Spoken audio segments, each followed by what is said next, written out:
హైదరాబాద్లో చూసుకున్నట్లయితే బీజేపీ నుండి మాధవలత మేడం అయితే ఉంది, ఎంఐఎం నుండి అసరుద్దీన్ ఓవైసీ అయితే ఉంది. ఇక్కడ ఎవరు గెలుస్తా అనుకుంటున్నారా? ఇక్కడ న్యాయపరంగా చూస్తే ఇక్కడ ఎంఐఎం గెలుస్తూ ఉంది. కాకపోతే ఏంటంటే వారికి ఉన్నటువంటి విధానాలు వేరే, వారు అవలంబించేటటువంటి సిస్టమ్స్ వేరే. ప్రభుత్వంలో ఉన్నటువంటి వారు స్థానికంగా ఉన్నటువంటి జిహెచ్ఎంసీ అధికారులు వాళ్ళకుతోని కుమ్ముక్కైపోయి అనేక రకాలైనటువంటి అక్రమాలకు పాల్పడుతూ వాళ్ళు ప్రతి రకంగా గెలుస్తూ వస్తూ ఉన్నారు ఈ ఎలక్షన్లో. ఇప్పుడు చూసుకున్నట్లయితే ప్రధానంగా మాధవలత మేడం అయితే వచ్చింది కదా, ఏ విధంగా ఉండబోతా ఉంది పోటీ? మాధవీలత రావడం వల్ల ఒక సైద్ధాంతిక పరంగా కానీ ఆధ్యాత్మికంగా కానీ ప్రజల్లో ఒక చైతన్యం వచ్చింది. ప్రతి ఒక్కరు కూడా ఓటు వినియోగించుకోవాలనే ఆలోచన ఒకటి, ప్రతి ఒక్కరు కూడా పోలింగ్ స్టేషన్కి వచ్చి ఓటు వేయాలనే ఆలోచన ఒకటి. ఇప్పుడు కాకపోతే ఇంకెప్పుడు కాదు, ఈ హైదరాబాద్ స్థానాన్ని మనం గెలుచుకోవాలనే ఆలోచన ఒక రకంగా జనాల్లో బాగా నాటుకుపోయి ఉన్నది. నిజంగా అసరుద్దీన్ ఓవైసీ సార్ అతను డెవలప్మెంట్ ఏ విధంగా ఉంది, అసలు చేస్తున్నారా, ఏమైనా పక్షపాతం చూపిస్తూ ఉన్నారా? అసదుద్దీన్ ఓవైసీ డెవలప్మెంట్ అనేది క్లియర్గా తెలుస్తుంది. మజ్లిస్ ఇత్తెహాదుల్ ముస్లిమీన్ పార్టీ, అది ముస్లిమాన్కు సంబంధించినటువంటి పార్టీ కాబట్టి అది వాళ్ళకు సంబంధించింది. మా ఏరియాలో మాత్రమే మేము డెవలప్ చేసుకుంటాం, మిగతా ఏరియాలతో మాకు సంబంధం లేదనే విధంగా ఏదైతే ఉంటుందో అదే ఫాలో చేస్తున్నారు. ఇక్కడ ఇలాంటి డెవలప్మెంట్స్ ఉన్నాయి. ప్రత్యక్షంగా ఇక్కడ ఉన్నటువంటి వాళ్ళు అధికారులతో మాట్లాడి కొట్లాడి చేసి పనులు చేసుకుంటారు. ఇక్కడ అట్లా అన్నప్పుడు మన ఓట్లు కూడా ఇప్పుడు అంటే అందరూ ఓట్లు అయితే కావాలి కదా, మరి ఓట్ల సమయంలో కూడా మరి అభివృద్ధి చేయండి ఏ ఫేస్ పెట్టుకొని వస్తారని మీరు ఎప్పుడన్నా ప్రశ్నించారా? ప్రతిసారి మేము అడుగుతూనే ఉంటాం, మాట్లాడుతూనే ఉంటాము. అధికారులతో మేము కొట్లాడాల్సిన పరిస్థితి. అధికారులు తన సొంతంగా చూసుకొని పని చేయాల్సిన అధికారులు నిమ్మకు నీరెత్తి ఉండిపోతారు.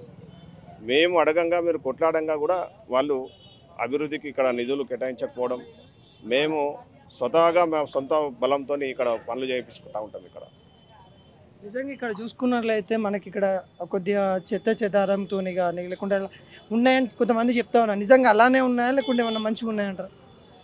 చెదారంతో పాటు రోడ్లు కూడా అస్తవ్యస్తంగా ఉన్నాయి. మీరు ఇప్పుడు చూస్తారు, ఇప్పుడు పాదయాత్ర స్టార్ట్ అవుతూ ఉంది, ఇక్కడ వస్తూ ఉన్నారు కాబట్టి మీరు కనబడుతుంది. మీకు చిన్న చిన్న గల్లీలు, చిన్న చిన్న రోడ్లలో డ్రైనేజ్ వ్యవస్థ ఎట్లున్నది, మురుగునీరు బారుతూనే ఉంటుంది. రోడ్లు మొత్తము డిస్కనెక్ట్ అయి ఉంటాయి, అంతా తోవి చేసి అట్లే ఉంటాయి. మున్సిపల్ వాళ్ళు తీపిచ్చినా కానీ దుర్గంధభరితమైన తీసినా కానీ ఆన్నే పడి ఉంటాయి, మళ్ళీ అవి అందులోకే పోతాయి. అధికారులు కూడా చాలా నిర్లిప్తత ఉంటుంది ఇక్కడ. ఇప్పుడు గతంలో చూసుకున్నట్లయితే వెంకయ్య నాయుడు లాంటి పెద్ద పెద్ద వాళ్ళు కూడా ఇక్కడ పోటీ చేశారు మన కాడ, వాళ్ళు కూడా గెలవలేదు. కానీ ఇప్పుడు ఈమెకి ఎటువంటి రాజకీయ అనుభవం లేదు, కానీ తను వస్తుంది, కానీ గెలుస్తుందని నమ్మకం ఉందా? ఒకవేళ గెలిస్తే మీరు చేయించుకునే ఫస్ట్ పని ఏంటి? నరేంద్ర మోదీ గారి యొక్క నాయకత్వంలో దేశం అభివృద్ధి చెందుతూ ఉన్నది. ఆ కోవకు పార్లమెంటుకు సంబంధించిన ఎన్నికలు కాబట్టి పార్టీలకు, కులాలకు, ప్రాంతాలకు, భేదాలకు అతీతంగా అందరం కూడా ఓటింగ్ చేసి పార్లమెంట్లో మోదీ గారి నాయకత్వాన్ని బలపరచడానికి ప్రజలందరూ కూడా సన్నద్ధమై ఎలక్షన్లో ఓటు ఖచ్చితంగా వేయాలి. అభ్యర్థి ఎవరైనా సరే మేమందరం కూడా మా బీజేపీకి గెలిపించుకోవాలనే ఆలోచన ఇక్కడ అందరికీ జనాల మధ్యన ఉన్నది. ఒకవేళ మేడం ఎంపీ అయితే మొదటిగా మీరు చేయించుకునే పనులు ఏంటి? ఇక్కడ చేయాల్సిన పనులు చాలా ఉన్నాయి. ప్రయారిటీ బేస్లో తీసుకుంటే ముఖ్యంగా ఇక్కడ రోడ్లు అధ్వానంగా ఉన్నాయి. దాని తర్వాత డ్రైనేజ్ వ్యవస్థ, నిజాం కాలంలో వేసినటువంటి డ్రైనేజ్ వ్యవస్థ ఇప్పటికీ కూడా కొనసాగుతూ ఉన్నది. మురుగునీరుకు ఈ మన కచ్చమూరికి నాలమూరికి ఏ మాత్రం తేడా లేదు, రెండు కూడా ఒకటే దగ్గర ఉన్నాయి, ఇప్పటికి కూడా అట్లే ఉన్నాయి. చాలా పనులు ఇక్కడ పెండింగ్ ఉన్నాయి. ఆ వాటిపైన మేము దృష్టి సారిస్తూ ఉంటాం. మాధవలత గారు ఒక మీటింగ్లో ఒక మాట అనడమైంది, రజాకర్ రాజ్యం అనేది ఇంకా పోలేదు, ఇంకా కొద్దిగా నడుస్తూ ఉంది అని. వాస్తవమే అంటారు? అది 100% వాస్తవమే. రజాకార్ల వారసత్వంతోనే వచ్చినటువంటి ఖాసిం రజ్వీ యొక్క వారసత్వమే ఈ ఎంఐఎం పార్టీకి ఉన్నటువంటి వారసత్వం ఇప్పుడు కూడా వారి చేతుల్లోనే ఉంది. వారి అరాచకాలు, వారి యొక్క దౌర్జన్యాలు ఇప్పుడు కూడా కొనసాగుతూనే ఉన్నాయి. అదే కోవలో ఇప్పుడు కూడా వాళ్ళు నడుస్తూ ఉన్నారు. ఈ టైంలో మీ హైదరాబాద్ ప్రజలకు కానీ, మీ హిందూ సోదరులకు కానీ, మీ ముస్లిం సోదరులకు కానీ మీరు చెప్పాలనుకుంటే ఏం చెప్తారు? వాస్తవంగా ముస్లిమ్స్ ఇక్కడ ఏం పెద్ద ప్రత్యేకంగా ఏం కాదు. వాళ్ళ యొక్క మనసులలో ఎలాంటి భావాల, ద్వేషాలను వీళ్ళు నింపుతూ ఉంటారంటే మంచిగా ఉన్న వాళ్ళని కూడా వాళ్ళ మనసు కల్మషం వాళ్ళ మనసులో వేసి రాజకీయం కోసం, వీరి యొక్క రాజకీయం కోసము బండి నడిపించాడు బండి నడిపించాలి, పంక్చర్ చేసాడు పంక్చర్ చేయాలా, పండ్లు అమ్ముకుంటాడు పండ్లు అమ్ముకోవాలి, మేము మాత్రం కాలేజీలు కట్టుకోవాలా, సీట్ల మీద సీట్లు పెట్టుకొని కాలేజీలో సీట్లు అమ్ముకొని మేము మాత్రం దర్జాగా 80 కోట్లు 100 కోట్ల ఇల్లు కట్టుకొని మేము ఉండాలా, ప్రజలు మాత్రము వ్యవస్థలతో అట్లనే ఉండాలని చెప్పేసి వాళ్ళ యొక్క ఉద్దేశం. అలా మీరు చెప్పండి అన్న, హైదరాబాద్లో ఎవరు గెలవబోతా ఉన్నారు, మాధవలతనా అసరుద్దీన్ ఓవైసీ సార్? 100% మాధవలత గారు గెలుస్తారండి. ఎందుకంటే మోడీ గారి ప్రభావం చాలా ఉంది. ఇప్పుడు హిందువులలో ఏకత్వం పెరిగింది. ఇప్పుడు మీరు రోడ్లు చూసుకుంటే, నాలాలు చూసుకుంటే, స్పెషల్లీ మా హిందూ ఏరియాస్లోనే మీరు ఇప్పుడు ఇక్కడే చూడవచ్చు. మీరు ఇప్పుడు వీడియో తీయవచ్చు. మీరు మా డేనీజ్లో నేను చిన్నగా ఉన్నప్పుడు చూస్తున్నా, ఇప్పటి వరకు అట్లనే ఉన్నాయి. రోడ్లు అట్లనే ఉన్నాయి. స్పెషల్లీ డేనీజ్ అండ్ రోడ్స్ మేము చేంజ్ చేసుకోవాలనుకుంటున్నాం. ఒకవేళ మాధవలత గారు వస్తే ఇదంతా చేంజ్ అవుతుందని నమ్ముతున్నారా? 100% అండి, 100% మేడం. ఇది ఇప్పటి వరకు ఏమైందంటే ఒక వర్గం వాళ్ళకే డెవలప్మెంట్ జరుగుతుంది కొంచెము. ఇప్పుడు మాధవీలత గారు వస్తే వాళ్ళు మోడీ గారి అన్నట్టు సబ్కా సాత్ సబ్కా వికాస్, మాధవీలత గారు వస్తే అందరికీ డెవలప్మెంట్ అవుతుందని అనుకుంటున్నాం.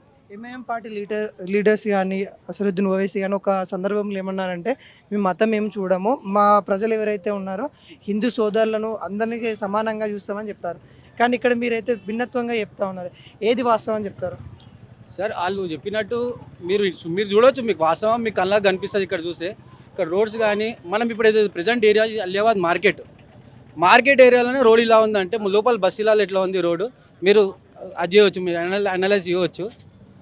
అది వాళ్ళు చెప్పేది ఒకటి చేసేది ఒకటి ఉంటుందండి. కానీ ఒక్క వర్గం వస్తే డెవలప్మెంట్ ఉంటుంది.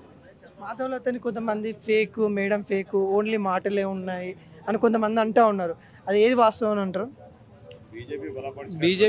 బీజేపీ బలపరిచిన అభ్యర్థి కాబట్టి పార్టీ నిర్ణయానికి అందరూ కూడా కట్టుబడి పనిచేస్తారు. ఫేక్ అనేది కొంత క్రియేట్ చేస్తున్నటువంటి మాటలు అవి, దాంట్లో ఎలాంటి వాస్తవాలు లేవు. అంటే ఫేక్ అని ఎందుకని అంటున్నారంటే, గతంలో తన హాస్పిటల్లో జరిగిన సంఘటనలను తీసుకొని చెప్తా ఉన్నారు. అది నిజమే అంటారా, లేకుంటే మీరు ఎప్పుడైనా హాస్పిటల్ విజిట్ చేసినప్పుడు ఏ విధంగా అనిపించింది అక్కడ? హాస్పిటల్లో ప్రత్యక్షంగా నేను కూడా పోయినాను. కరోనా వచ్చినప్పుడు, కరోనా సమయంలో హాస్పిటల్స్ అనేది ఒక మాఫియాగా మారిపోయినాయి. అది ఎవరికి కూడా అంతు చిక్కనటువంటి పెద్ద అవినీతి అది. అందులో కోవలో హాస్పిటల్స్ అన్నీ కూడా ఏం చేసినా ఏం చేయలేదు అనేది ప్రతి ఒక్కరికి అందరికీ తెలుసు. అలాంటి సందర్భంలో ఈ హాస్పిటల్లో జరిగినటువంటి విషయం, ఆ హాస్పిటల్ అనేది గుత్తాధిపత్యం చెలాయించినటువంటి కొన్ని హాస్పిటల్స్ తన ప్రాబల్యం కోసం వేరే వాళ్ళని బ్లేమ్ చేసినటువంటి సందర్భాలు చాలా ఉన్నాయి. సో బ్లేమ్ అంటారా మొత్తానికి? అవును, 100% దాన్ని బ్లేమ్ చేయడం జరిగింది. ప్రతి హాస్పిటల్లో ట్రీట్మెంట్ చేస్తారు. చేసిన తర్వాత పేషెంట్ బతుకుడా చనిపోతాడా అనేది అది పేషెంట్ యొక్క కండిషన్ పైన డిపెండ్ అవుతుంది. ప్రతి ఒక్క పేషెంట్ బతుకుతాడనే ఆలోచనతోనైతే ఉండలేము. కాబట్టి అది వారి యొక్క సిచ్యువేషన్, వారి యొక్క బాడీ సిచ్యువేషన్ పైన డిపెండ్ అవుతుంది. అలాంటి దాన్ని చిన్న చిన్న విషయాల్లో ఎన్నో రకాలుగా ఎక్కడెక్కడో దాన్ని ప్రొలాంగ్ చేసి దాన్ని బ్లేమ్ చేయడానికి చాలా మటుకు ప్రయత్నం చేశారు. అట్లా ప్రయత్నం చేసిన దాంట్లో ఇదొకటి ఉంది. ఇంకోటి, ఓట్లు అడిగే సమయంలో ఎంఐఎం పార్టీ వాళ్ళు మీ ఏరియాకి కూడా రారంట కదా, నిజమేనది? 100% వాస్తవం. వాళ్ళకి తెలుసు.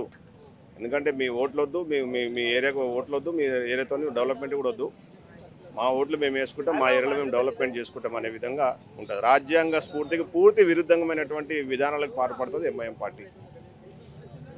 చెప్పండి, ఇప్పుడు ఇక్కడ చూసుకున్నట్లయితే మీరు చిన్నప్పటి నుండి చూస్తున్నానని అంటూ ఉన్నారు. ఇంకా మీరు ఒకవేళ మాధవలత గారు ఎంపీగా అయితే మీకు ఫస్ట్ కావాల్సిన పని ఏంటి? ఫస్ట్ డ్రైనేజ్ వ్యవస్థ చేంజ్ చేయించుకుంటామండి. ఎందుకంటే డ్రైనేజ్ మీరు చూడొస్తారు, మనం పాదయాత్రలో చూస్తారు మీరు, ఆల్మోస్ట్ 2-3 పాయింట్లలో ఇప్పుడు డ్రైనేజ్ ప్రస్తుతం ప్రజెంట్ వెళ్తుంది బయటికి, ఇట్లా బయటికి వెళ్తున్నాయి నీళ్ళు. ఫస్ట్ డ్రైనేజ్ వ్యవస్థ, తర్వాత roads, water connections, electric lights, with development చేసుకుంటాం, స్కూల్స్, లైబ్రరీస్.